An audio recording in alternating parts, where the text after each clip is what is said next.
So as you can imagine, I travel a lot for work, and I absolutely love it. And one day I was in Tucson, Arizona, but the next morning I had a 6 a.m. flight to New York City to give another presentation. And so the night before, I scheduled an Uber to pick me up at 4 a.m. And so at 3:55, I'm waiting outside of the Days Inn in Tucson, Arizona, and up pulls this small sedan. And we did that little dance that you do with the Uber driver where she rolls down her window and she goes, "Are you Joshua?" And I go, "Are you Gabriela?" And she goes, "Yes, get in." And then I say, "Can I sit up front?" "Yes, I'm that person. I'm sorry." And she goes, "Sure." So you got a captive audience. And I want to find out what makes this woman tick. I love to study the human condition and how people interact with the world and what drives people, to understand their real purpose. And if you've ever been in an Uber, you know that people that drive for Uber are doing it as a side hustle, aren't they? Absolutely. They're doing it to fund some sort of passion project, or to give them a leg up to move into something else, or to pay for an education. And so what I love to do is ask what people do when they're not driving for Uber. Forget the car ride. Let's talk about what you do when you're not driving. So I go, "Gabriela, what do you do when you're not driving for Uber?" She goes, "Oh, I manage an upscale restaurant here in the Tucson, Arizona area." And I was like, "Oh, that must be so fulfilling." And she goes, "No, it's not." She ruined my line of questioning. And she must have saw it because I just dejected. I looked down and just sitting there. But then she said something I've never heard an Uber driver say before. She goes, "What I'm really passionate about is driving for Uber." What? All right, time out. I've never heard an Uber driver say anything like that. I've heard an Uber driver say, "I like the flexibility, I like the pay, please don't throw up in the back." I've heard all of those things, but I've never heard an Uber driver say, "I'm passionate about driving for Uber." So I dug in, I go, "Gabriela, why are you so passionate about driving for Uber?" And she went in to tell me that she only works from midnight to 6 a.m. because that's when people need rides home the most. And it was amazing to me. She went on to tell me stories about how she would go down to the bar district next to the university in Tucson, and if she saw somebody that she knew shouldn't be driving, she would offer them free rides.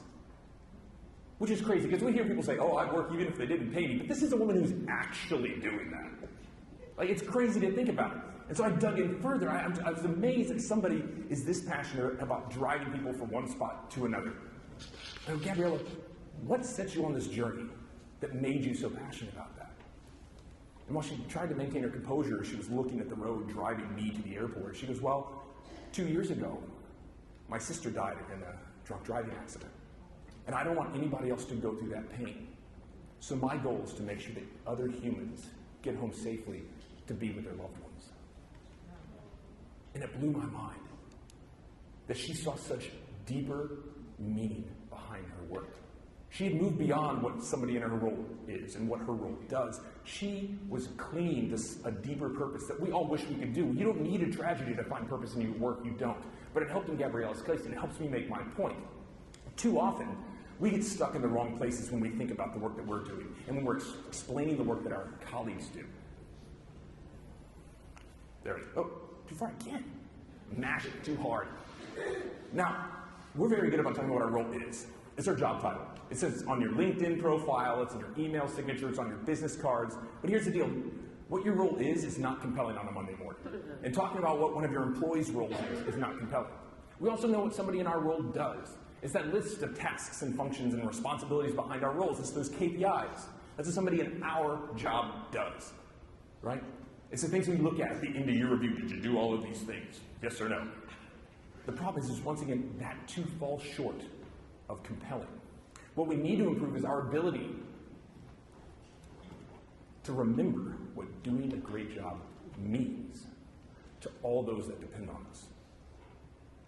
During World War II, men were shipped off to war, and women entered the industrial workforce in numbers never before seen. And their avatar was a woman named Rosie the Riveter, a strong, confident woman that knew that every rivet that she placed was going to build ships for our troops, planes for our pilots, and tanks for the front lines to save Europe and possibly the world. Rosie the Riveter knew what her job meant.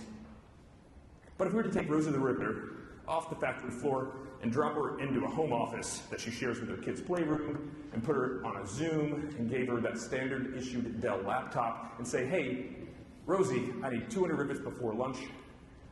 Go get it." She goes, "Well, why am I doing this?" "Oh, no, that's outside of the scope of your job description. Just get me the 200 rivets." How quickly would she disengage? Immediately. How quickly would she lose sight of purpose and what these rivets were actually contributing to? But we do that with our teams. We focus too often on what their role is, or what somebody in that role does. We forget to highlight what them doing a great job means.